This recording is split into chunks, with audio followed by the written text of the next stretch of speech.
ఏ retired ఉద్యోగినైతే retirement రోజే కార్లో కూర్చోబెట్టి చెక్కులు అప్పచెప్పి ఇంటికాడ సన్మానం చేసి పంపాలని చెప్పి కేసీఆర్ మాట్లాడి చూసినావా? ఇవాళ రిటైర్డ్ ఎంప్లాయీ సంవత్సరమైనా 2 సంవత్సరాలు రిటైర్మెంట్ బెనిఫిట్స్ వస్తలేవు. కొద్దిమంది ఏమో కమిషన్ ఇచ్చి తెచ్చుకుంటున్నారు, కొద్దిమంది ఏమో కోర్టుకు పోయి తెచ్చుకుంటున్నారు. దుస్తుంది అలా ఏమనంటే వాడు రాజు చేసిండు, వీళ్ళు రాజు చేసిండు, దివాళి తీసి ఇది కాదు కదా. నువ్వు వచ్చినప్పుడు తెలియదా? రాష్ట్ర ఆర్థిక పరిస్థితి మీద మీరే కదా శాసనసభలో మాట్లాడింది, అనేక సందర్భాలు మాట్లాడింది. మీరు తెలిసే కదా మీరు హామీలు ఇచ్చింది.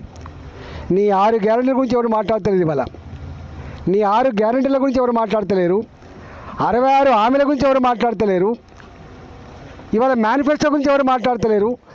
మాట్లాడుతున్న వల్ల ఉన్నదాన్ని నన్ను ఇవ్వండి బాబు అంటున్నారు వాళ్ళు. పాపం ఉన్నదాన్ని దండం పెడతాం, ఉన్న పెన్షన్ టైంకి ఏమంటున్నారు.